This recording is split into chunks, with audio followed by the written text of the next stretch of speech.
O'Reilly. Are your wiper blades chattering, skipping, or squeaking? Don't let streaks or smearing on your windshield compromise your visibility. When it's time to replace your wiper blades, stop by O'Reilly Auto Parts and see our selection. Our professional parts people will even install your new wiper blades while you wait. Stop by O'Reilly Auto Parts today. O'Reilly Auto Parts. You know what my favorite text is? A waypoint in the onX Hunt app to a goblin turkey. The list on the onX Hunt app features for chasing turkeys is long, but knowing exact public and private boundaries and land ownership details will help you find more places to hunt, whether that's on public or private. I'll be toting the Hunt app through the spring woods in a few states this year, and I recommend you do the same if you want more turkeys on your table. Also, onX has a special offer for you. Use code BEARGREASE to receive 20% off your membership at onxmaps.com/hunt this spring. There's nothing like snook hook sets at dawn or catching a tarpon in the moonlight. Find your next fishing trip made easy on fishingbooker.com and experience the magic of the Sunshine State or any other destination on your fishing bucket list. Book a blue water adventure in search of sailfish or go snapper fishing with the kids. With over 6,000 captains and trips to choose from, planning your next one just got a whole lot easier. Download the Fishing Booker app on the Google Play or App Store, or visit them online at fishingbooker.com to book your trip today.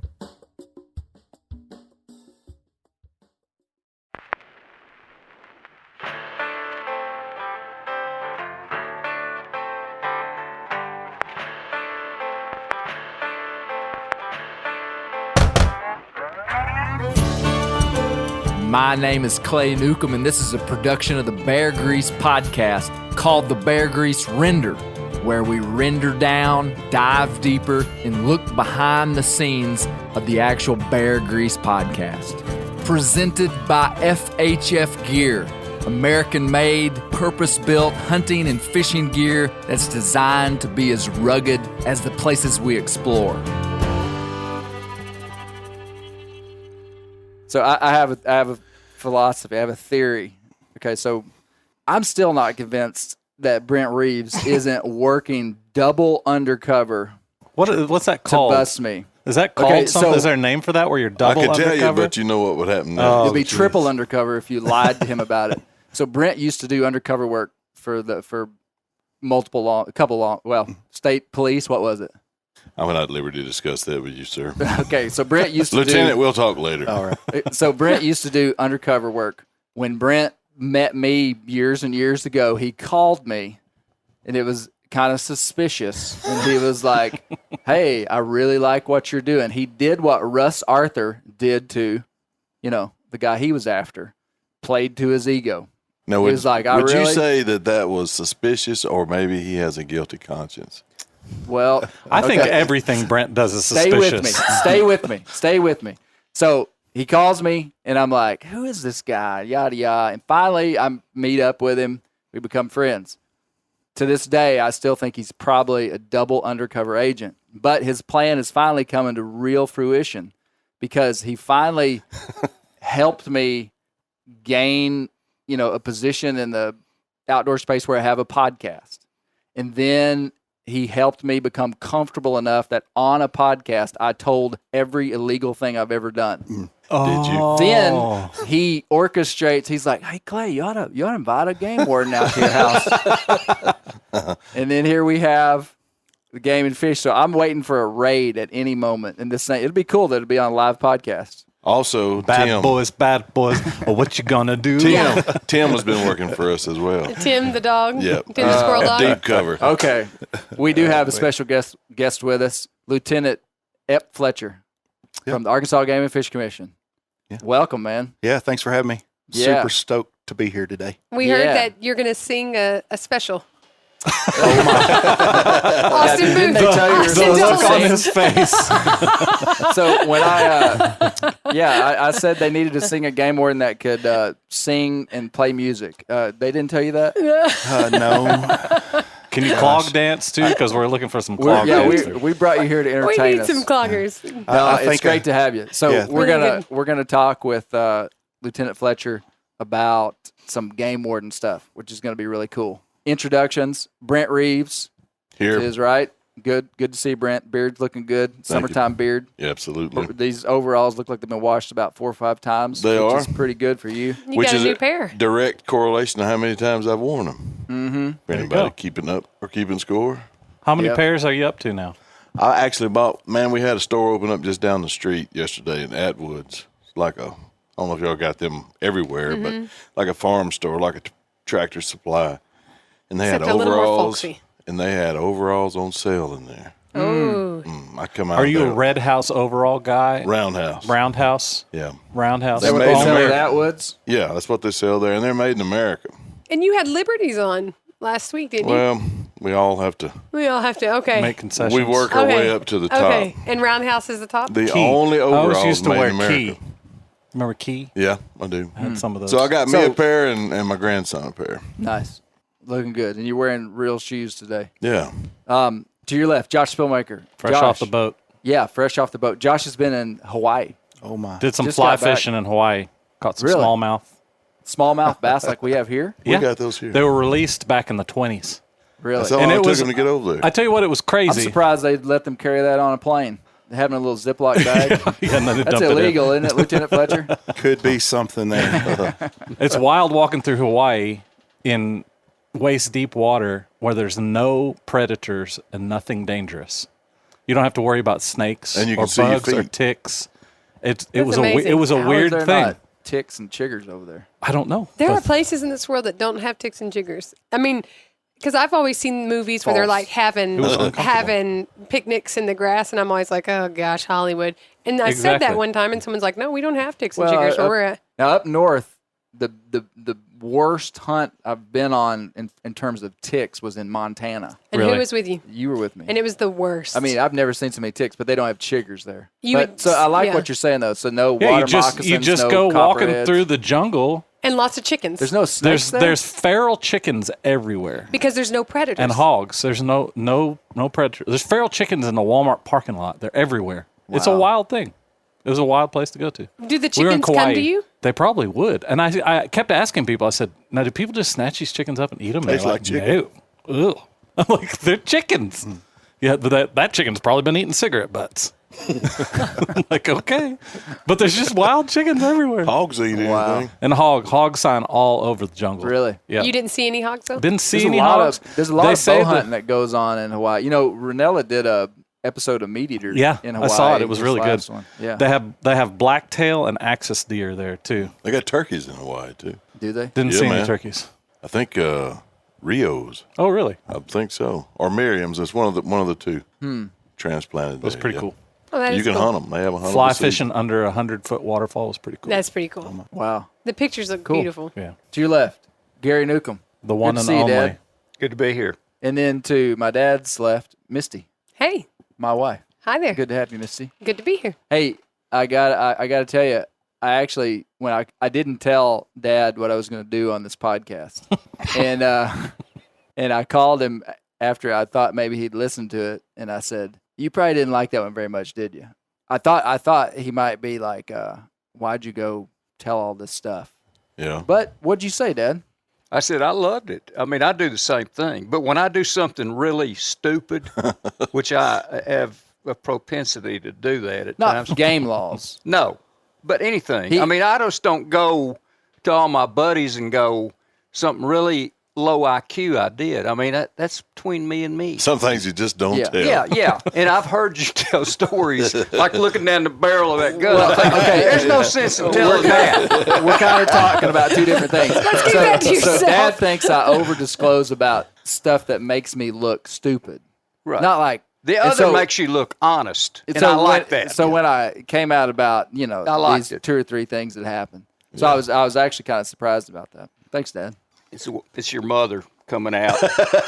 Yeah, we may bring Juju in here later, and I may do a formal apology to Juju For what- for your all sins? the bad things I've done. Okay, moving right along. I kind of regretted all of the the end of the last Bear Grease Render, I said a lot of real nice things about you being upright, good, honest, and I kind of when you listen to this podcast where you're like, I don't know who you are. exactly. Who are and when you? I saw You're the not the game man I warden married. pull into our front drive, I was like, well, There goes the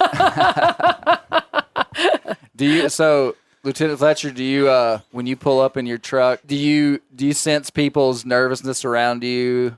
I mean, like, what's it like being a game warden? Yeah, I mean, I think anytime that you come in contact with people, you either get one of just a handful of responses would be, I've been doing this for 20 years and this is the first time I've ever been checked by a game warden. Right. And I think you pick up on some honesty in people when they make those type of comments. I also think you do get the surprises, like, hey man, where'd you come from? They're like, this guy's a ghost. How did he show up in my domain? Yeah. Or this officer's a ghost. And I think those are probably the two more popular responses. Yeah. A lot of times just by rolling up in that game and fish truck, that conservation law enforcement truck, people sit there and they're like, man, is this officer ever going to get out of that truck? Their windows are tinted. I don't know what's going on in there. What are they working on? Usually you encounter that type of contact in the field when you're responding to a call to service from an adjacent landowner or someone that witnessed something off the side of the road, and you're sitting there in the truck and you're doing the business of the day, which is trying to find as much information and start an investigation on a case or whatever. And sometimes, people, they're just like, man, why did it take you so long to get out of that truck? Their nerves are killing them. They can't. So what are you doing in the truck? Yeah, that's I'm it. dying to know. Yeah, that's what you're doing is you're sitting there on your radio and you're, running your cell phone and you're trying to gather all the information that you've got so far on something just as simple as, a neighbor shot a deer on the other side of the fence and they forgot to call their buddy who's the landowner. And all of a sudden the landowner's driving by their property and they see somebody out there in a piece of hunter orange on their property. And they're like, I've got somebody out here hunting on my land. And, a lot of those things you're putting those limited pieces of information together. Yeah. It's funny, just that type of instance alone, you'll see a lot of those situations resolve themselves by the time you actually show up. Usually they realize, hey, I do know so-and-so, they're 2 houses over and, they just forgot to make the call. That's just, one of several type of things, but those are probably some of the more common, first encounters with the public that's kind of what you see. So are you in the field? Like, is that your primary? Yeah. So I have, as a lieutenant, I have field responsibilities. Okay. I have enforcement duties assigned to me in a county that I'm assigned to in the furthest part of Northwest Arkansas. And, but I also have administrative roles, which is more of my day-to-day stuff, where I'm an assistant supervisor of a district of 15 officers in 6 counties in the northern part of Arkansas. So it's a balance for sure. Yeah. I would say probably about 60-40 administrative and 40% I get out in the field and be with our folks and be with the public. That's a huge part of our success for our enforcement division, the game fisher in Arkansas, is the contacts that the wildlife officers make out in the field with the public. There's no doubt. Yeah. What would you say? I asked this to Austin. What would you say is the philosophy of law enforcement? Just in general terms, I get, because I don't really even know what question I'm asking. Right. But I know that you guys have a mission. You guys have a philosophy for how you enforce the law and how you interact with people. Just talk to me a little bit about that. So, I think in the podcast, the director was spot on when he said, we really focus on and drill down on those major violations. Right. And that's true to who we are as an agency and as a division when I came to work 12 years ago, just like it is today. And it will be the same 20 years after I've retired. Yeah. The compliance stuff, I think that gives us as a group of officers, conservation law enforcement officers, wildlife officers, game wardens, whatever affiliation you fall under and what state you fall under, we are regulatory agencies, right? And so our primary job is to go out there and ensure that the general public, the hunting and fishing public, are complying with what those regulations are.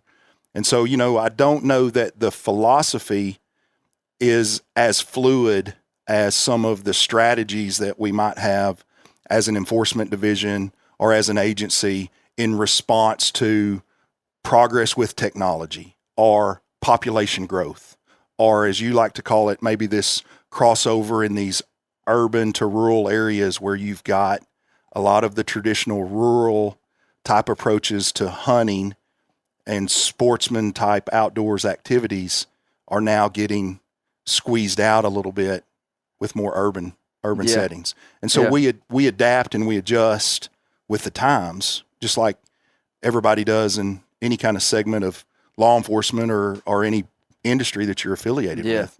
Conservation law enforcement's no different. What's a big violation? Like serious violation? Give us an example. Right. So I look at it, I'm a community driven guy.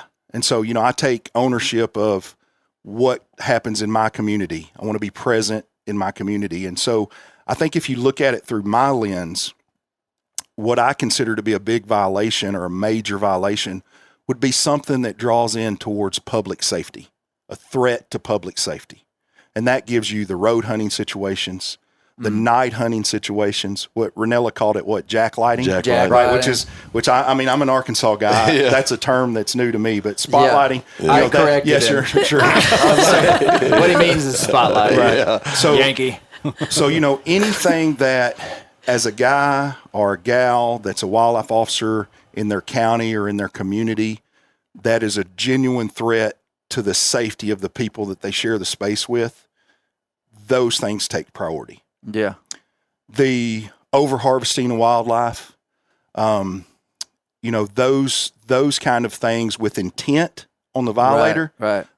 Those things are egregious, and there's no place for that. Yeah. And so we try to establish major investigations, undercover operations, special operations. Is that stuff still going on right now? I mean, so the individuals that we talked about in this past podcast, I mean, were people that were killing, 20, let's just say 20 plus turkeys a year, back when we had a lot of turkeys. Like, are people still doing that? So I'm going to answer that, yes, they are still doing that.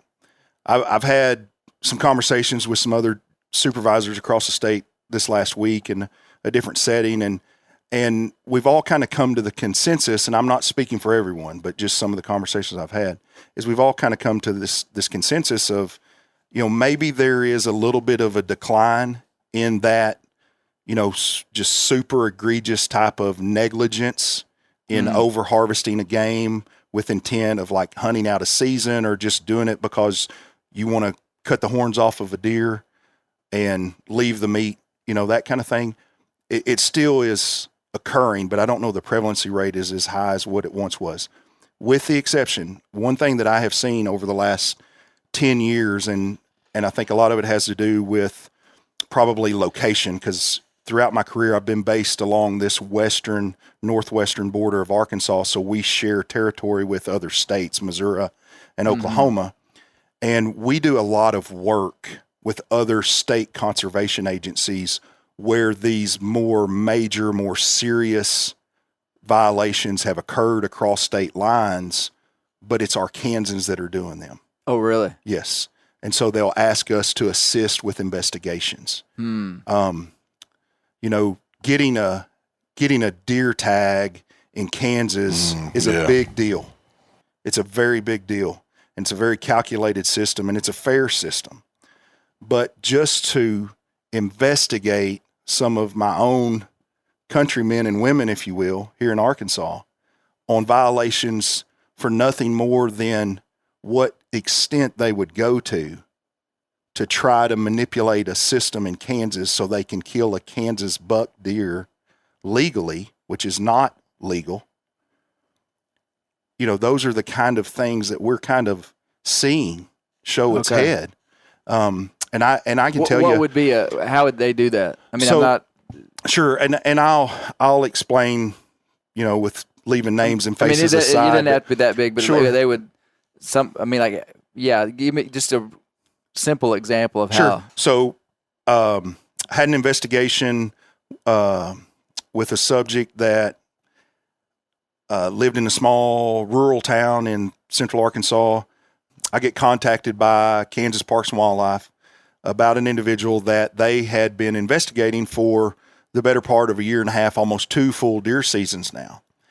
And what started out as something of a simple check of their current license status, meaning are they a resident in Arkansas and they have license privileges as a resident of Arkansas, or are they a resident of Kansas? Okay. Therefore, they're entitled to Have an in-state license. correct resident license and the privileges thereof in the state of Kansas. Well, what started out as just that simple check to see, and we do that with other states. They'll call us in Oklahoma or Missouri and try to check and say, well, hey, we don't recognize dual citizenship. To my knowledge, nobody does. No state does. But for us, it's the same thing. We just want to make sure that your primary residence in Arkansas, or it's in Kansas in this case.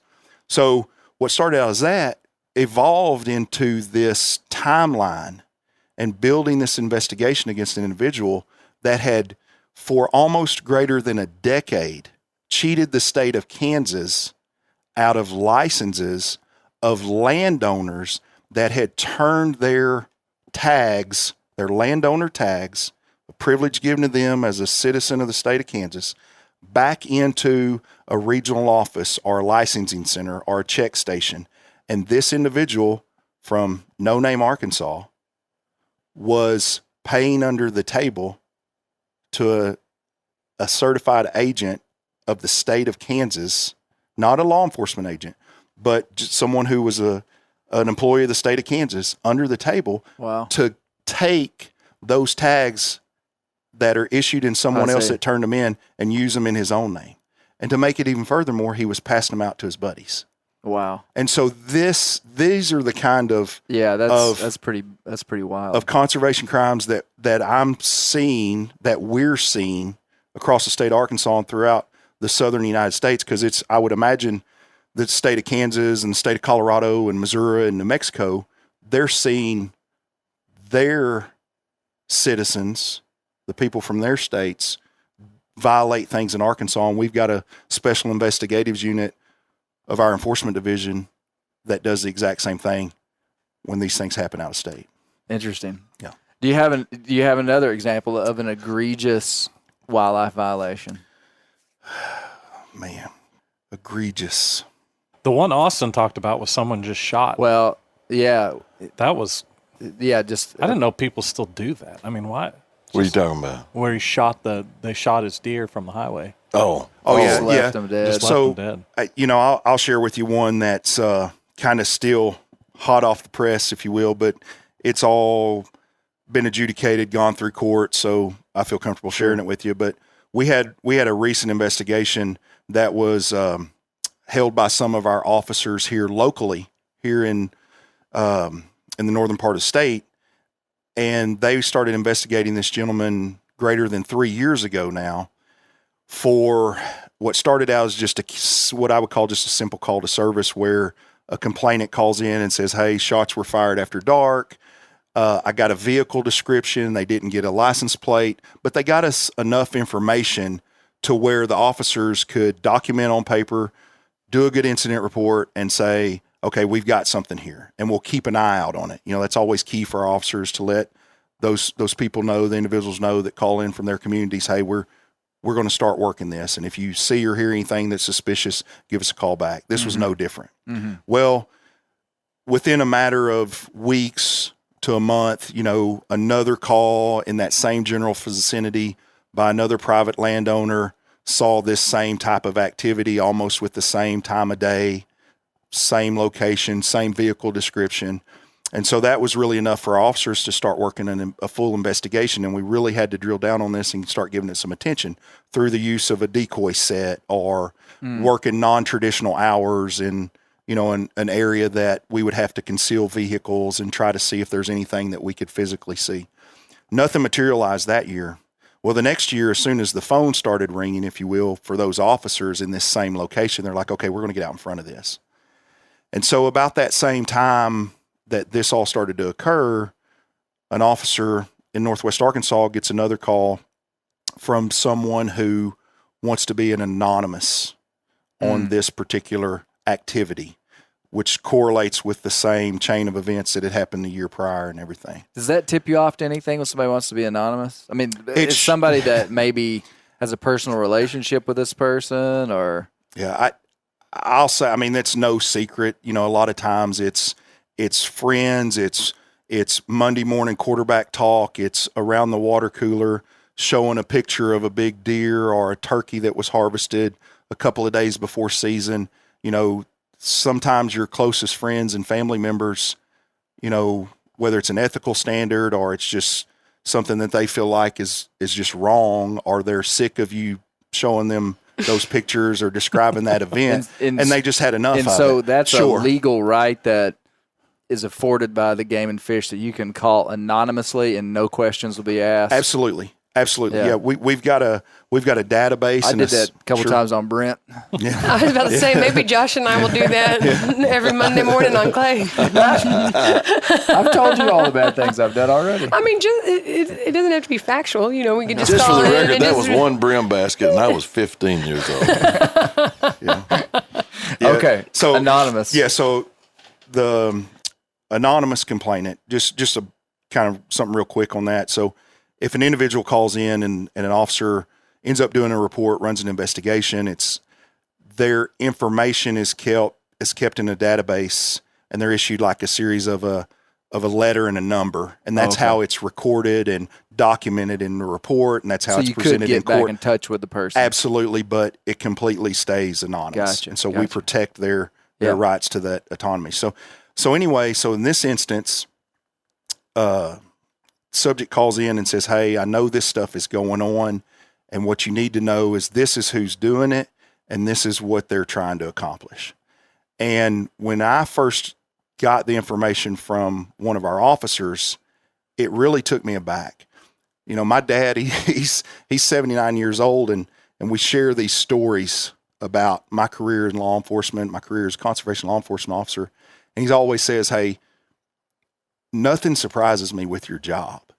And, you know, this is coming from a guy who was an Arkansas State Trooper for greater than 30 years in the state of Arkansas. And I'm like, you know, you look up to your dads, right? And so for him to say that, and for me to get caught off guard at times, man, I'm just like, wow, this is new territory. You know, so this was no different. We walked into this situation, and the officers reported, it says, hey, this individual owns a small business, has vehicles as a part of their small business. They have employees. They've got a shop. They do construction-like work or work around in that industry. And so therefore they have access. And to make a long story short, what this individual had done is over the course of years, he had gone out in the mornings during deer season, legal season, which I find kind of ironic because what he was doing was far from legal. And he would harvest deer, shooting them from the road. And sometimes he'd have somebody in the truck with him when he did it, and sometimes he wouldn't. But where it got so interesting is he went out and bought license for his employees and brought them in to this type of activity, and they would go out behind him and pick up his deer for him and tag it. And they would take it back to his facility and they would process it there. And so once we had this chain of events and we started putting together this investigation, and now you've got this gold brick that somebody just gave us in this information through this confidential informant, we had something to work off of. And so we reached back out to the confidential informant, got the information on when this type of activity was prevalent, when it was more predictable to run into it. We set up a little sting operation with our officers and a deer decoy, and within a matter of 48 hours of that activity, we caught this guy red-handed shooting our deer decoy. And it's real interesting. Wow. What was the estimate on how many deer that guy was? So I believe he was issued citations for 7 deer that he failed to check or tag in his own name. in addition to what we had evidence of, physical evidence of, was an additional 9 deer, I believe, for those other individuals that checked deer in their names, even though they weren't engaged in Was he active after horns? Was he a big buck hunter? You know, I think that's probably how it started. But, you know, when we went in to his shop and started looking at all the meat and stuff, you know, it was packaged as if it was for consumption. You know, there wasn't a lot of terrible waste, you know, so I think it probably just turned into, you know, this is something that I just do.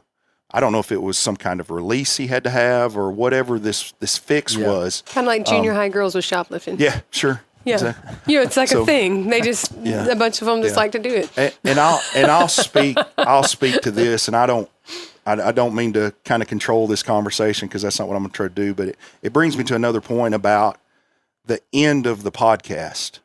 And you showed in your moment of vulnerability about shooting a squirrel, Right. and you get checked by the wildlife officer, and he keys, or he or she keys on a speck of blood, right? Yeah, yeah, And what'd he tell you to do? He said, Clay, you need to write about it. yeah. When it was all done, yeah. And I'm going to tell you, and I've only been doing this for a little over a decade, but I bet in that moment Clay felt better because what he thought he had done wrong, and then he got that approval from the wildlife officer Right. to go out and write about it and speak openly about it.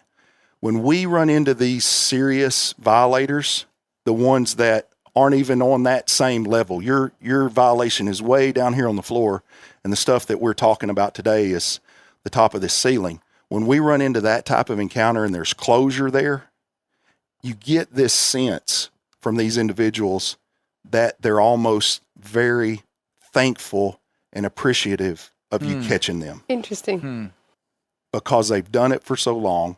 They're tied up in it in so many ways that they're just almost beside themselves thankful that they had this encounter. Interesting. Yeah. I can That's see very that. That correlates a lot with the undercover work I was doing.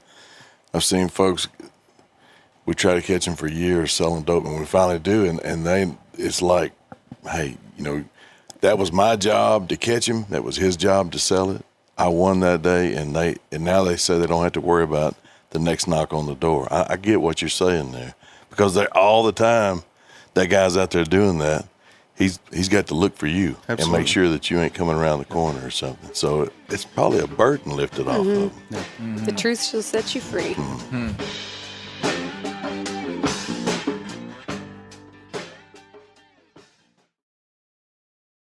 Whitetail Institute launched the food plot revolution in 1988 with a concentration on research and real-world testing of forage products specifically for whitetail deer. Whitetail Institute's research and development team of agronomy experts provide effective, personalized service. I've been using Imperial whitetail clover for a long time in a food plot back behind my house. In 2007, I killed the biggest buck of my life over an Imperial whitetail clover small quarter-acre food plot. Imperial whitetail clover is the only clover scientifically developed through years of selective breeding. Clover extreme genetic stability provides extreme cold tolerance, disease, and drought tolerance. It really does. Clover is coated with Whitetail Institute's Rain Bond, a polymer coating added for enhanced seedling survivability. They have an exclusive offer for Bear Grease listeners, 15% off Imperial Clover when you use the code BEAR at whitetailinstitute.com. That's whitetailinstitute.com and use code BEAR for 15% off. Ready to win Mother's Day and cement your reputation as the best gift giver in the family? Give the moms in your life an Aura digital picture frame preloaded with decades of family photos. She'll love looking back on these memories and seeing what you're up to today. Even better, with unlimited storage and an easy-to-use app, you can keep updating mom's frame with new photos, so it's the gift that keeps on giving. And this is not a joke. Juju Newcomb has an Aura frame, and we share photos, and they're incredible. Also, my mother-in-law has one. We have them. They truly are really good, really high quality. The Aura frame is easy to set up, It takes just 2 minutes to set up a frame using the Aura app. It also adjusts the display depending on light levels in the room to maintain the true color of your photos. For real, the digital screen is amazing. Right now, Aura has a great deal for Mother's Day. Listeners can save on the perfect gift by visiting auraframes.com to get $30 off plus free shipping on their best-selling frame when you use code BEAR, B-E-A-R, BEAR. That's auraframes.com. Use code BEAR at checkout to save. Terms and conditions apply. Sport Dog is the most recognized brand in the hunting dog training industry. Born in 2003 in Knoxville, Tennessee, Sport Dog was forged by a passionate group of hunters and dog trainers who intimately understood the challenges of the field and the special connection between hunters and their dogs.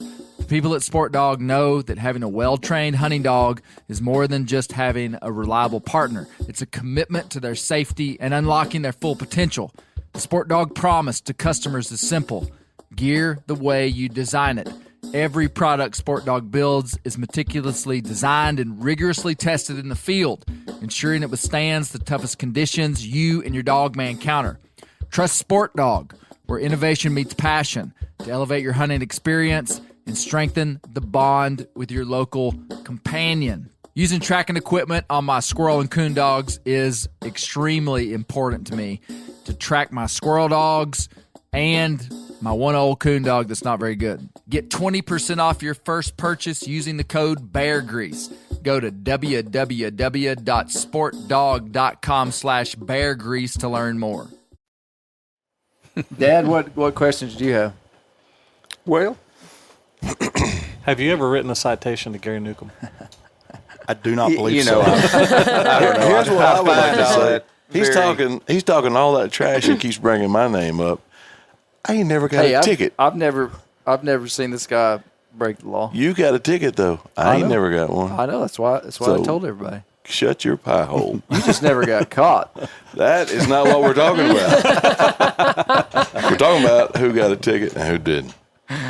Well, all that's very, very interesting. I love to hear that stuff. It takes me back to my childhood.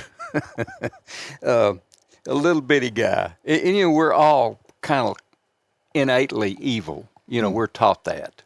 We have a propensity to make a wrong decision. A little bitty kid is going to steal a toy. I mean, they don't go up and hand you his toy. I mean, they're going to take your toy. I mean, that's our nature. So as a little bitty guy raised up in a very sterile, honest home, my big sister got me stealing stuff out of a little store that was in the neighborhood, Beverly, of all people. And so... He's never told anyone. Today on Dr. Phil. Let's all hold hands. We'll have a little moment here. I got something really cool. These little teeth, full of Kool-Aid. And I mean, I was smart enough to know, don't go in the house with this. So I crawled under a trailer, a little low boy trailer. And I'm down there chewing on this thing, thinking, man, this ain't worth it. It's a whole lot easier just to play by the rules and not have all this worry. And I find that so true in life, and you just described it better than I've ever heard it. But, hey, the simplest way to lead this life is to pretty much play by the rules. I mean, there's rules that society allows us to break, that the penalty's not too great, like driving up here today. I mean, speeding. When I run a stop sign, I go, hey, man, I just save my brakes. I save fuel. I'm saving the economy. I mean, really. I mean, we justify it. I kill a big deer, and I go, well, I'm feeding the family. So we all live in our own little bubble, and it's all okay because I'm doing it. I don't understand. What do you mean? Well, my point. You lost me I'm at the kind last of part getting there. two stories together. But as a little kid, I say follow the rules. But still, even in that environment, we all break rules. Right. But there are rules that we have made the decision on, not a law enforcement officer. I've gone, okay, stop sign, suggestion. Killing people, That's a law. So I mean, we all So, play these so games. far, I'm Well, 2 for 2 with Gary Newcomb. You're saying what Steve Ranella was saying is that he, now looking back in his childhood, Yeah. realized that his dad had a very strict code that they lived by. And now he looks back at it and is like, where did this come from? Like, we could do this, but we couldn't do this. We could do that, but we couldn't do this. But he would have been real mad if we'd have done this. And yeah, it's kind of interesting because you'd be surprised how many people have brought up to me speeding inside of all these conversations about outlaws and breaking laws. Everybody goes back to speeding. Well, you said something too that I didn't agree with. You said yourself was a poacher because you dropped your orange. I was going to ask him about that. That don't make you a poacher. That makes you a violator.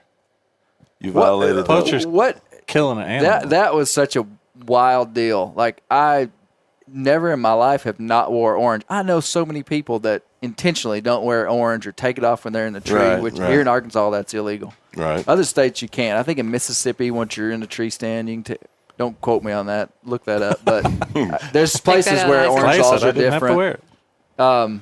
Yeah, what would have been a situation like that? Like walking to the tree stand, and I didn't say it on the podcast. I was on my land, bow hunting during. I know it doesn't matter. Bow hunting during muzzleloader season. You dropped the orange vest, had the orange hat, just keep hunting. Just like, well, you was already in violation by not wearing it out there. in the dark.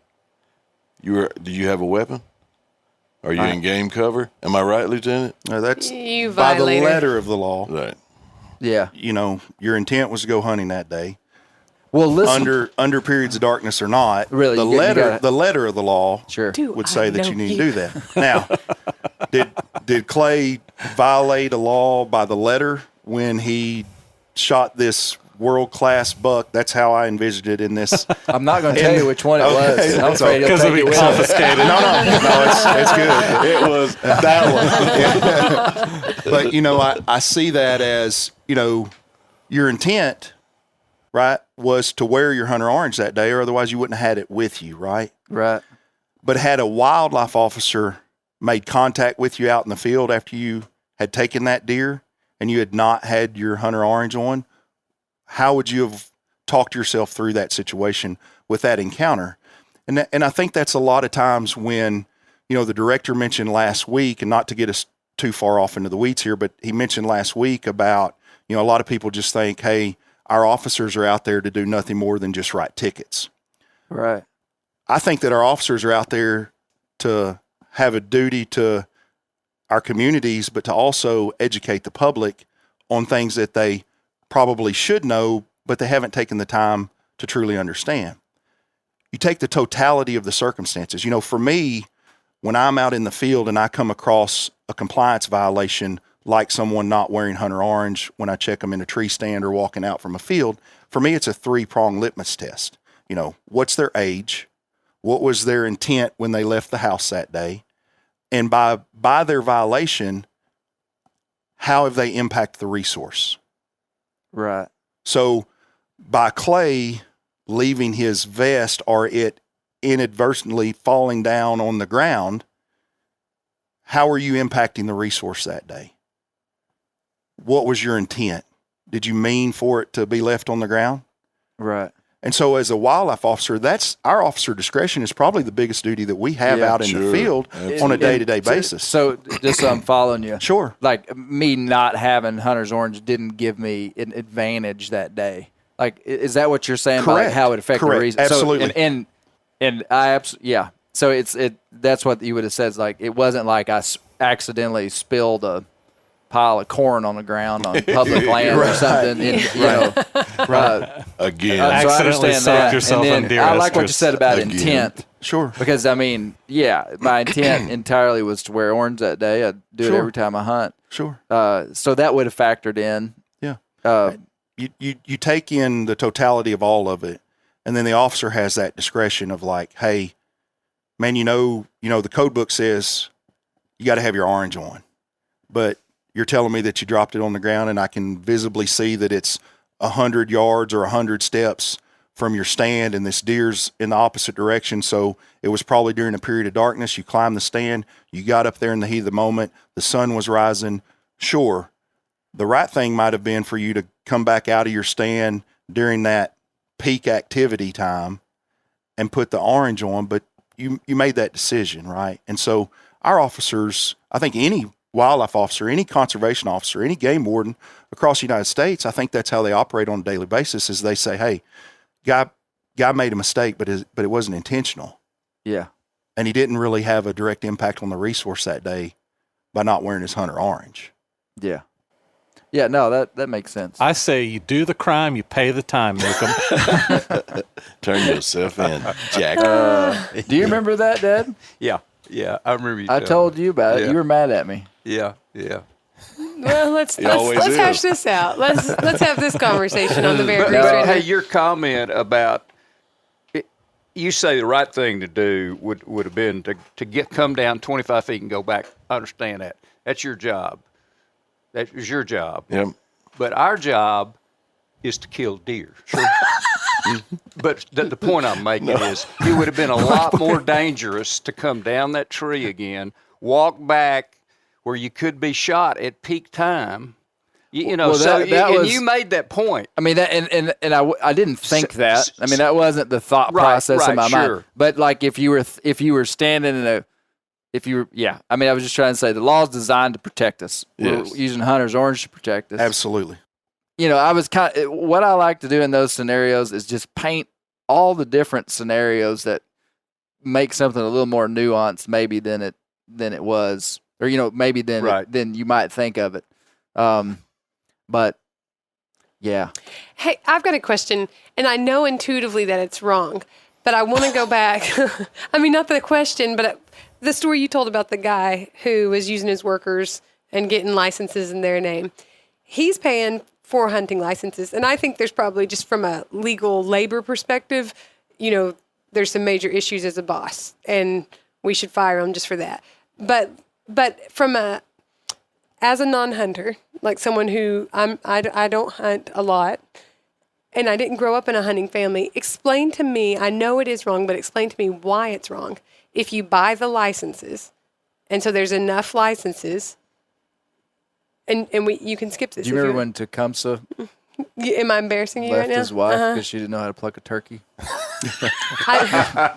I'm just thinking it might No, be. that's a great question. I mean, I'm really thinking I it think might. any of us could answer it, but I'm just thinking that it might Fletcher be a answer it. question that people have. Why? And you're welcome to skip the question, Newcomb and might. you and I will be conversing later about that comment. No, I'm just teasing. No, I'm just. It's great. That's why I you're just here think that because some people might have that question. Like, he's buying the licenses. Like, how does it From a game hurt and the fish perspective, Right. why is this bad? Because clearly we have the licenses to hand out, and if you're distributing licenses on the You're saying the goal of the game, if you're goal would be distributing animals, if you're making cap limits and things like that on the basis of how many licenses are bought, and this guy legally buys a license, the other guy, obviously it's not good. Yeah, let's see what. I'm going to say there's a lot of moving parts there. Okay. When you look at regulation says that that's being considered lending license by Okay. definition. Okay. So what his intent was to purchase license from his own money, his own funds, in the name of his employees. Those individuals were not active hunters. And so basically, in theory, they were lending license, their tagging privileges, because he was the one retaining the harvest. I think that from the regulation standpoint, it's very serious because the law clearly states how, in so many ways, that was wrong. But I also think it's a very strong ethical dilemma on his part. And so I always look at it from my belief system is where your ethics and regulations intersect, you have an experience. And so for each of us, we have our own experience out in the field, when we're hunting or fishing or, doing our recreational boating activities, whatever that is. But what were his ethics in that moment by doing that? Knowing that his coworkers, the people that he had paid as employees, didn't hunt. Right. They weren't conservationists, to my knowledge. And so that's where his ethics and the regulations came together. And I look at it as like, what kind of experience is that for people when they do that with intent? Mm-hmm. And so I think all of us are in some ways responsible and accountable as being conservationists and sportsmen and hunters to that particular type of situation. And so when the agency says, hey, every person's allowed 5 or 6 tags now, right? No more than $2 per year, and 4 antlerless deer, and you can take 2 in one zone and 3 in another, or whatever that looks like. Those are calculated off of science, right? And so if you've got someone with intent that comes in and says, I've got 10 family members, none of them hunt. Right. And I'm going to over harvest on their... They're not calculated into our science. Exactly. On their behalf, I'm going to do a favor to whatever it is, I think that probably kind of gets at the root of what we would see as, why it's not okay. Because they're really not, when they set the limits. And I'm just thinking... They're calculating how many hunters we have in the state and they didn't calculate those 10 family members, those 10 employees. They're not calculating them. And so he is going over, even if he purchased a license. If everybody could do that, then essentially there would be no bag limits. Right. Because I'd just go find some guy down the street that I could buy a tag for and use his tag. So I could... Yeah. And obviously he's lying. He's abusing his authority. Yeah. You're just hearing us talk about hunter recruitment and buying tags that funds conservation. Yeah. Right. And so you're like... And I'm just thinking if all the people, there's a lot of people who listen to your podcast who are not hunters specifically and might not, like I understand why, like this is what this guy's doing is lying and that's bad. Like on that level, it's wrong no matter what. Man, maybe I'm not the outlaw in this family. I was also thinking it's counterproductive to the what's the term that you use for when the game belongs to the people? Public trust. So it really Public trust doctrine. Yeah, it breaks that ethic because then someone just has the ability to go buy deer. Right, exactly. I'm just going to go buy the ability to hunt, and I'll kill as many deer as I want. It's really an unethical and it's a partial way to do that. Yeah, and I think that's a completely just. What would you? So I keep going back to this. I'm kind of asking the same question, maybe over and over, but like what? Who are the most people doing damage to the resource in terms of poachers? Like what's the kind of person? Because it's clear to me that probably a lot of your officers' time is spent with compliance. So you're at the boat dock checking people's license, making sure they're wearing life jackets, public safety stuff. During the deer season, you're cruising public land, checking the license, that kind of stuff. And most of the violations inside of that are going to be compliance stuff like, do you have the right license? Do you, are you wearing your hunter's orange? Stuff like this, which is all important stuff. But then there's this other category of people, like we talked about, that leave the house with the intent to be serial lawbreakers that are just wearing out game populations. Sure. I mean, maybe I just answered my own question, but like, who are those people, and do we? Well, I did ask you that question. Who are the people that are the biggest threat to wildlife? Right. I'm going to look at it from an experience that I shared with my supervisor, our district captain in Northwest Arkansas, when I first had the opportunity to move back home from the Arkansas River Valley to Northwest Arkansas. And one of the first things that he said to me in this open meeting with other officers, and I was a young sergeant at the time, and he said, fish are a finite resource for the state of Arkansas. And I didn't really understand what he meant by the term finite resource. And he said it in a very common sense approach, which is how we operate as game wardens and wildlife officers, is we apply a lot of common sense to tactics and techniques and training and things. And he said, the fish are depleted at a much greater rate than what we can replace them at as an agency. And so I think our biggest challenge with poaching is if you take that same type of segment with fishing and you apply it out in the field with hunters in general, that over harvest to the point where carrying capacity gets depleted and harvest numbers significantly drop.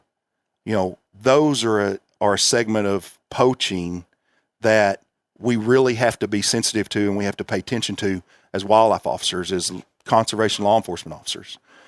I think the other thing too to consider is most of the southern United States now, south central United States, is in this period of kind of the unknown when it comes to disease in cervids.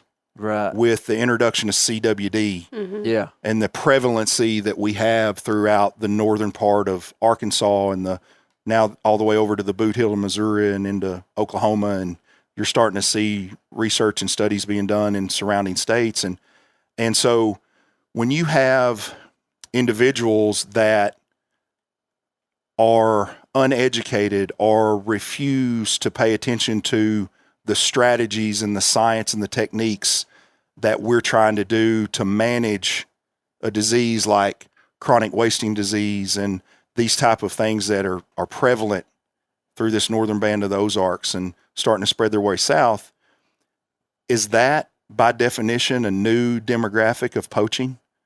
The individuals that when you have do stuff that might spread CWD. Correct. In the sense of we have CWD zone baiting laws in this part of Arkansas now. And the regulation says, after the 31st of December until the first day of September, you can't spread any bait on the ground with the intent to harvest wildlife or harbor wildlife, right? And the strategy is real simple because when you bring in a group of deer, right? And I'm no scientist by trade, but I've been around to see it long enough and having it explained to me, is when you bring around these deer and they have this communal type of gathering, right? Yeah. Well, then there's probability. And so I think we're in a new territory here. I really like that. Yeah. That's the kind of, I didn't know what I was fishing for, but that's a great point, is that, with the threats, CWD, that maybe the guy that breaks the CWD laws is now the one that is really threatening the resource the most. And I know there's a lot of controversy on how CWD spreads, and that's a whole other conversation. But yeah, that's important because you kind of think of it like and I mentioned it to you on the phone the other day, but this terminology that I heard a lot of these now retired law enforcement game warden guys use. Jimmy Martin used the term. Russ Arthur used the term, but old-time poachers, which are just guys that are recreationally going out and killing more than their limit, maybe even during seasons using traditional methods. And now it's interesting to think that now the guy that's baiting deer longer, putting out mineral licks. I mean, we can't put mineral licks out here anymore, which, it'd be interesting to see how compliant people really are to that, because I don't know that they are. Right. And along those same lines, and we talk about these strategies that our agency is implementing, we've got a phenomenal group of men and women in our wildlife management division that have spent almost a career's worth of their work dedicated towards CWD and spread of infectious disease and things like that in cervids alone. We started seeing 7 or 8 years ago, about the time that I was transitioning out of the River Valley into Northwest Arkansas, this intent on behalf of these hunters that were harvesting cervids from out of state, bringing their unprocessed, whole-bodied cervids, deer, elk, etc., across state lines into Arkansas.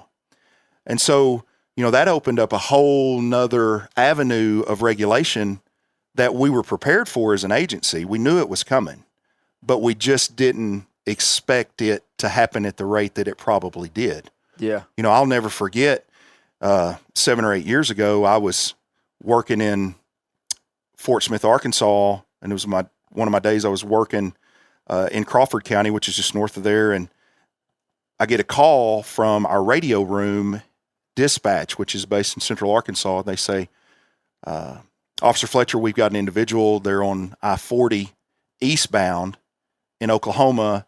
Is there any way we can patch them through to you? And I said, sure, not a problem. And so through a series of things, they forwarded the call to me, and I'm talking to a subject, and he tells me he lives in Little Rock, Arkansas, and he'd been out in Oklahoma City working all week, and he says, I'm behind a truck bed of deer horns, and they're headed towards the state line. And I knew in that moment that things were about to get real interesting for the wildlife officer in Arkansas when we start dealing with this type of activity. And so you ask yourself, is that a new era of poaching as well? I mean, is it or is it not? You know, we deal with that. You know, that's our reality that our officers are now challenged with. Yeah. Well, I mean, CWD, they can take more deer out than I could with a spotlight. Yep. You know, absolutely. for sure. So Is that a confession? That's what I was curious about. How many deer have you taken out with the spotlight? Wow. Why? It's always back to that with you, Good Misty. job, fist bump. Misty and I were on the same Y'all channel. are back to that again. Yeah. Clay's trying to get Who's got a ticket Clay's here? trying to get the focus off of him on someone else. Everybody right now. that's got a ticket here, raise No, their that's hand. a good point. Great point, Brent. Yeah. Continue. Well, I was born in Warren, Arkansas. Oh, you're done. You're done with yeah. that statement? Okay, Okay. Yeah, no, that's just it. That kind of stuff is, No, but is what way I'm more saying is detrimental to the sure, resource. It could than- be. Could be. For Whether sure. those deer were legally taken or not, if they're coming across and they're not packaged the way the regulation states to keep CWD out of Arkansas, I mean, that's throwing the monkeypox out there. So who knows? Yeah. Who knows how bad it could be? Yeah. Do you think that someone could do what did you may not have heard the podcast about Louis Dale and Charlie Edwards, and they killed like how many turkey every year? 7 or 8 million. I mean, but this was like 20, 30 years ago. Do you think someone could do that today? They were very vocal about it. Yeah. You know, I think probably with advancements in technology and the way that our SIU teams work, the wildlife officers that are trained to work either in an undercover capacity or work exclusively with social media presence, you know, because we do have to operate that way. You know. Really? So you got people that are monitoring social media? Absolutely. I would say probably, you know, a majority of the conservation law enforcement agencies across the United States probably operate in some capacity that way.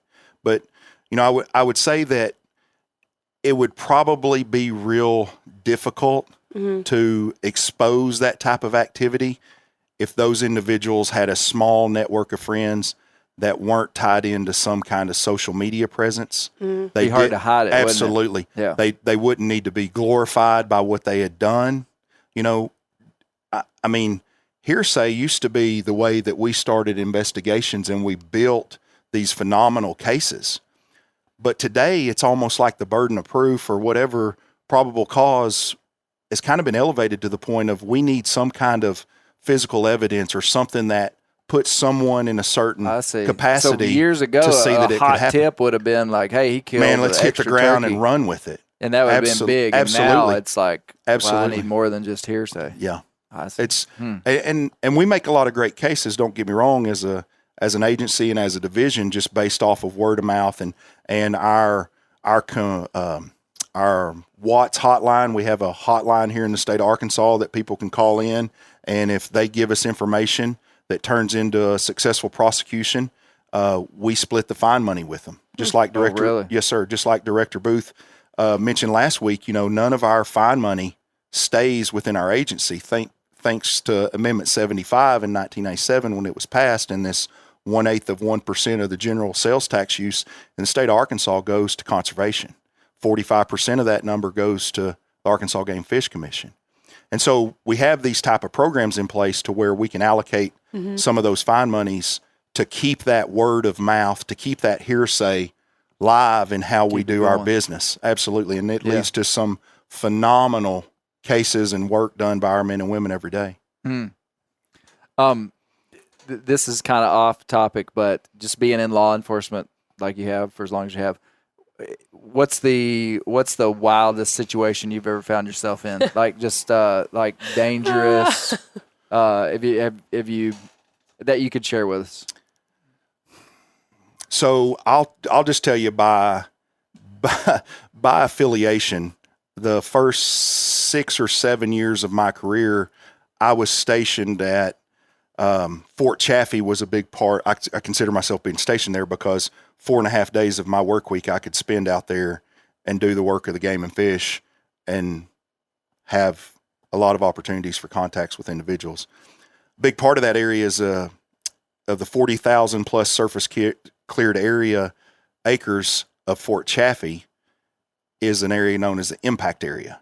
And and I can tell you, it in itself is extremely dangerous because you have, it's not surface cleared, meaning when Fort Chaffee was a very active military installation, and still it is to this day. Let's describe, because we're Sure. talking to people outside Arkansas. We Sorry. all know what Yeah, Chaffee sure, is. sure. Chaffee is a military base. Sure. 40,000 acres-ish. 40,000 surface cleared acres is how I describe it. Yeah. Okay. Yeah. And then you've got an additional, 5, 7, 8,000 acres of this uncleared ground, meaning when the military's in there doing their training, you have crews that go behind those groups and troops and platoons, and they clear those ranges. It's active ranges, like live shooting at big targets and munitions. Okay. And, the A-10 tank killers, as I've gotten to know them over the years, they had a range out there called the Razorback Range, and they would do all their drops in this impact area to simulate their trainings that they were doing in Afghanistan, live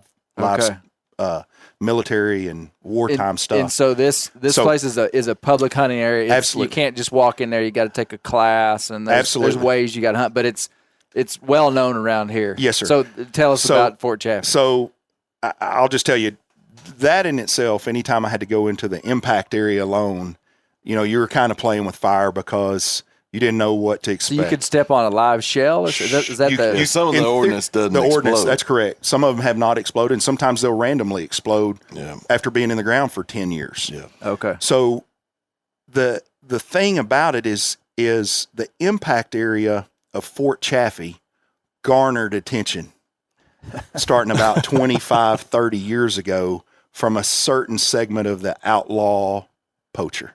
And these individuals would jeopardize their own lives, whether they knew or did not know that there was a live fire in progress or a training in progress, all in the name of harvesting a world-class Boone and Crockett type deer that the impact area has so been glorified, known to have. And in my career there, I saw kind of the last remaining, world-class Boone and Crockett type deer of Chaffee, because I saw it kind of decline over the 6 or 7 years that I was there. But one situation in particular, we get a tip of an individual that had crossed over a county road on the Sebastian County line and the Franklin County line that borders the far eastern side of Fort Chaffee, and they had jumped the fence in camo and a rifle, and that's all we had to work on. And so I had a partner at the time, and we've got a K9 team that, we're super proud of. These men and women from all over the state, they dedicate a large part of their career to these service dogs and what they're trained to do. Yeah. And so I got the call from our radio room because it came in anonymously, and this individual was seen crossing this fence. So we had a last known location, but we knew they were going into the impact area. Well, what does 10,000 plus acres look like in this impact area? I mean, it is forever. It's, know. And so I pick up the phone and I call my partner at the time and I say, hey, can you bring the dog? Here's what I got. And it might lead to something because, man, I'm telling you, as a wildlife officer in Sebastian County, Arkansas, and my primary job description is to catch poachers and outlaws crossing into the impact area. If I didn't catch this guy, I was going to, deface the name of all those game wardens. Just turn in your badge, man. Absolutely, that had come before me. Yeah. And so, we took it to heart, and we sacrificed a lot to catch these guys. A lot of them we never caught, but this night was different.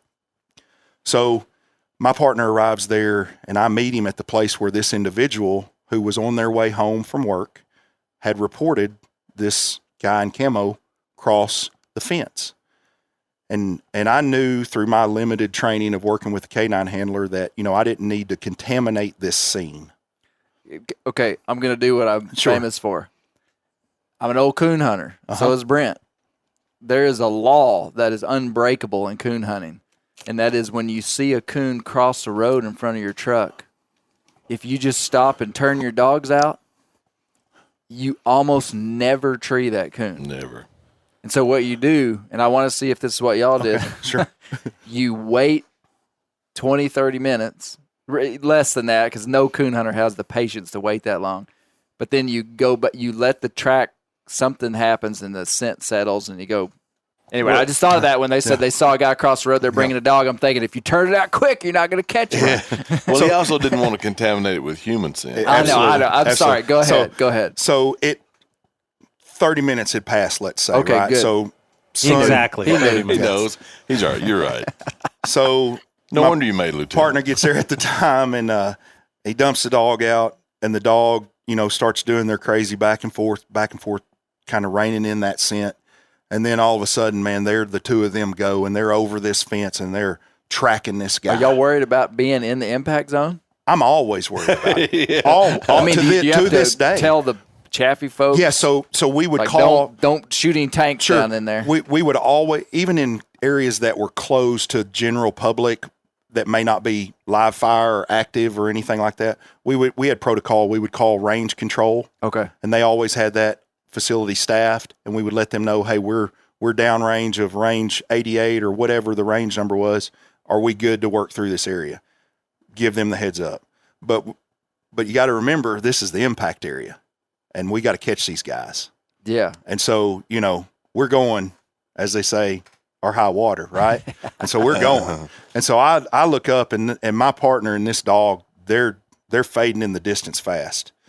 And so I'm like, man, what do I do? And there's not much I can do at this point, because I didn't want to go circle around this guy or spook him or, whatever. And so I go to this city down the road called Charleston, and it's probably 3 or 4 or 5 miles. And I just wait, because my partner and I had worked together for so long, and it was not uncommon for me to dump him out of the truck and him just start walking, and him to call me an hour later or 7 hours later and say, hey man, I'm on the other side of this range, or I'm on the other side of this ridge. Can you come pick me up? That's not uncommon. So I knew how comfortable I was with it. So I went to this little area in Charleston, and I sat there outside this convenience store, and my phone rings about 2 hours after dark. And he says, man, I found this ghillie suit, and I found this rifle, and it's at the base of this tree, and I'm 4 miles inside the impact area or some crazy number, right? Wow. So the dog did their job. And so... But no man. No man. So they stop there. He photographs evidence or whatever he needed to do, and the dog takes off. And they track this guy all the way out the other end of the impact area, which is on the far eastern boundary of Fort Chaffee, which is probably another 3 miles to the highway. And then they get to a car wash, which is about another mile up a paved road. And there this guy sat, and he had parked his car under this car wash, which is 5 or 6 miles from even touching Fort Chaffee at this point. That was his intent. That's that commitment day. there. Absolutely. So he was walking on blacktop roads? Yes. Wow. So he popped out of Chaffee and then walked on blacktop roads. Walked. And And that intended dog to was go able back to in. trail him that far. And the car Wow. wash, what I didn't tell you is the car wash that he was sitting in that car Here we in go. was about Rub us on. 150 yards from where I was sitting. No Wow. way. Right that's under my cool. nose. Right under my nose. Wow. It was a car. He had changed his clothes, stuffed them in a backpack. And when we caught up with the guy, which my partner did, I was sitting there almost about to eat dinner at this point. Yeah. And he's like, I got this guy. He's scared to death. He's sitting here. And he said, when we got him to talk, it's one of those situations where he was just like, man, I didn't know if y'all were ever going to catch me because I've been doing this for about 7 or 8 years. Oh my gosh. Y'all had him surrounded that night. Yeah, we sure did. Time was on our side. There's no Wow, doubt. that's incredible. Yeah, so that's The dog saved the day. Yeah. those I'm kind of glad you situations. waited 30 minutes. Absolutely. That's all I'm going to say. I mean, Good call. Those kind of situations can be a little dangerous, intimidating Yeah, at times. Yeah. Even for a skilled canine Sheesh. handler and Sure. because it's that unknown. Yeah. That's our guys and gals that do this every day. That's the world that they walk into. Would that dog, is he trained to apprehend someone? No bite. That's just a trailing Correct. dog. What kind of dog was it? A Labrador. Oh, really? Yep. Oh, all wow. of our It all would've of our licked the guy canines to are Labrador. death. Yeah, absolutely. Yeah. Or wanted a tennis ball Yeah, for sure. Waiting Any for him to tennis throw balls? a tennis ball down. Are all the dogs trained to no bite? Or are they all Correct. no bite trained? Correct. Okay. Yeah. How interesting. Yeah. That is wild. That's wild. That's the officer's job to bite. Is it the same for canines in like the ones they have up here at the police station? Well, Some of them Those German some of the law Shepherd- enforcement shepherds? dogs are definitely trained to to bite. apprehend Really? people. Attack them, basically, restrain them. They would never need to do that with me. I'd just be like, sold. You got me. My Great Danes are trained to knock down and lick. Yeah. Okay, so do you guys have anything that y'all would like to confess to Lieutenant Fletcher before we close up? There was a time I did not get a ticket for it. I was But just kidding, did- Josh. I did go fishing, and at the end of the day, looked at my license, and it was 3 days. Boring. Wow. So I just confessed that. I just wanted to get on board with you too, Clay. We'll pray for you later. So in light of that, but how much time would you guys spend on game versus fish? Do you have officers that are specifically assigned to game and some to fish? No, in the state of Arkansas, it's based on season. Okay. A lot of times our seasons will overlap.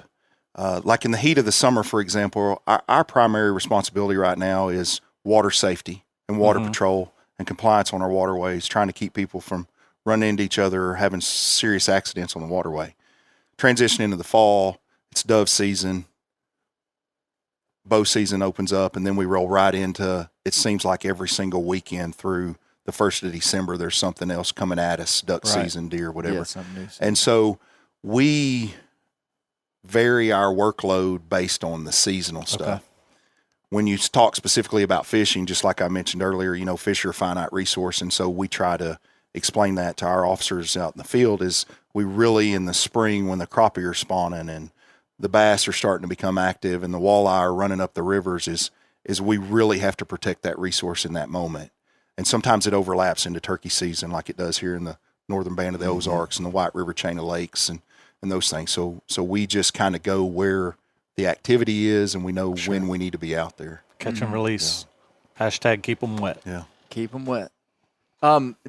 Did your time with agency overlap with Joel Campora? It did. Did you? Yeah. So I went to high school with Joel Campora.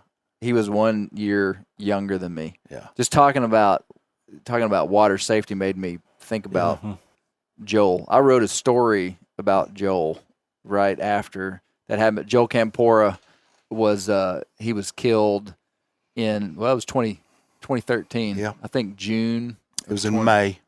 Late May. May. Yeah. Yep. May the 20 29th. Yep. Just thinking about the responsibilities that these guys have. I'll tell the story as I remember it. Sure. But there was a flood in Albert Scott Pike, County. No, it wasn't Albert Pike. Wicks. That was a different one. There's a flood Not in Wicks. Scott County, Why City? and Y City. I guess Joel was based out of Waldron at that time, and big flood, and there was a house that was being flooded, and there was some, as I remember the story being told, there was some elderly ladies that lived in this house, and they called, and water was coming up in the house, and then just talking about chain of command and like when you guys might be called. Yeah, Joel was called along with the sheriff, Cody Carpenter of Scott County. And so the Arkansas Game and Fish Game Warden and Cody Carpenter went and using a game and fish boat went to make a water rescue with these, was it 2 ladies? Correct. Yep. In the black, it was in the black of night too, wasn't it? It was. Black and Terrible night, flooding. Yeah. pouring rain, and they ride out in the water to this house. And I mean, it's fast moving water, and no one knows the details, but they go in the house and the house collapses. Yeah. And but it's I mean, no telling what kind of calls you guys are going to get, and they all perished. Yeah. And it was a real moving deal. There's a part of that highway now. I'd see it every time I drive to Mena, and every single time I drive to Mena, no matter who's with me, I tell them about Joel Campora. My kids know all about it. But there's a section of the highway that's the Cody Carpenter section and the Joel Campora Memorial section. But both those guys passed away, and the ladies did too. Yeah.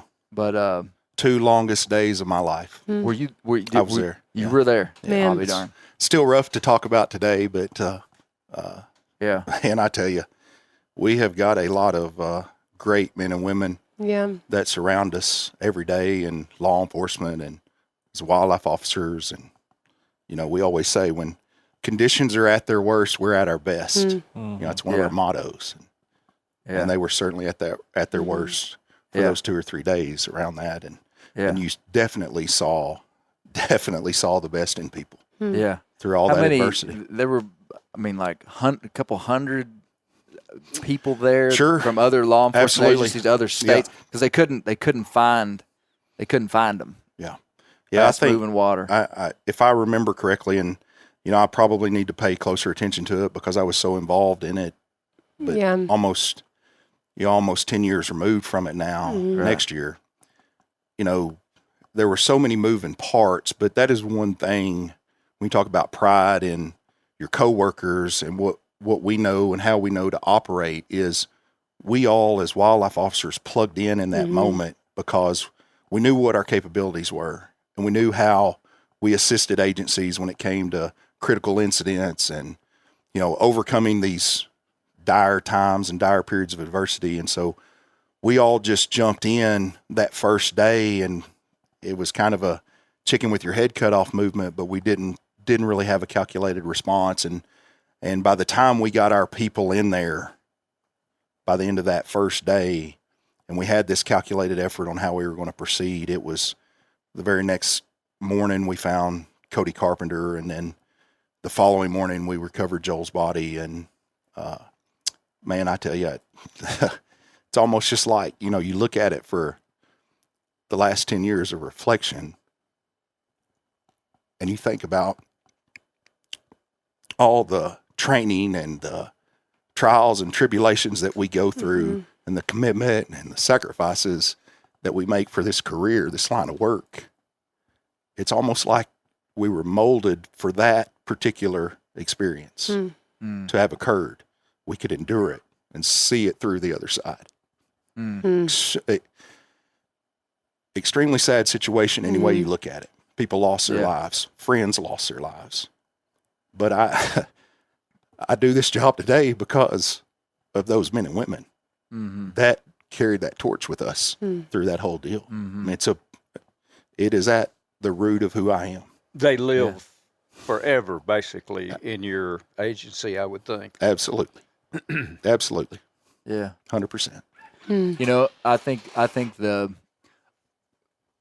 what I remember, the Game and Fish really took great care of Joel's widow. Yeah. Rebecca. Yeah. And still do. Yeah. Absolutely. I mean, that spoke a lot to me. Absolutely.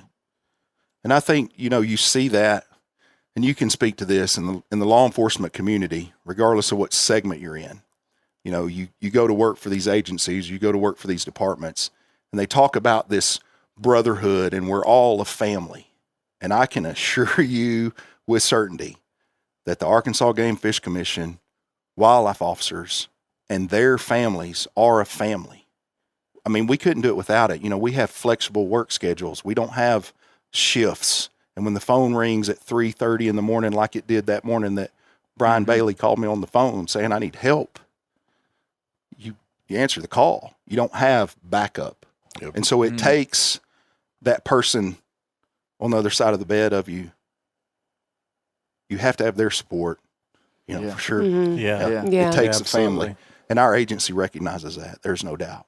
Yeah. Well, we sure appreciate the work that you guys do. Yeah. Yeah. We are very grateful Yeah, for it thank and you. grateful for your service and sacrifice. Mm-hmm. Yep. Mm. Well, thanks so much for coming up today. Yeah. It's been Absolutely. great. Absolutely. It really has. Yeah. I tell you, so this ends in basically an 8-week period where we were talking about something to do with the law, and we're moving on. Finally. Yeah. Brent's ready to talk Let's about talk about something. squirrels. There we go. I'm tired of glorifying outlaws all the time. No. Poacher lover. Just kidding. And I can't even defend them anymore. But so anyway, this is a great way to end it. We appreciate you coming up for sure. Thank you. Yeah. Glad to be here. Lieutenant. Yep. Glad to be here. All right. That's a wrap, guys. Bow, down, bow, bow, down.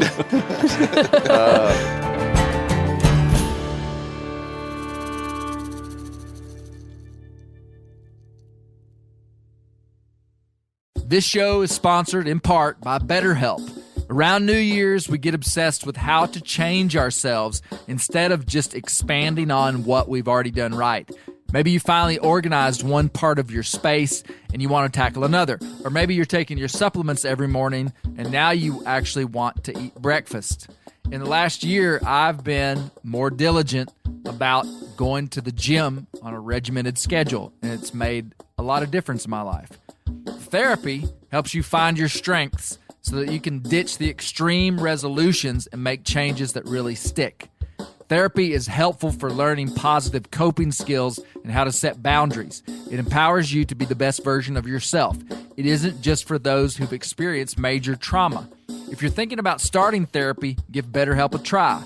It's entirely online, designed to be convenient, flexible, and suited to your schedule. Just fill out a brief questionnaire to get matched with a licensed therapist and switch therapists at any time for no additional charge. Celebrate the progress you've already made. Visit BetterHelp.com/Grease today to get 10% off your first month. That's BetterHelp.com/Grease. I'm sure a lot of you guys remember the old ceremonial hunting tradition of eating the heart out of the first animal you kill. Meat from those organs are among the most nutrient-rich foods on the planet.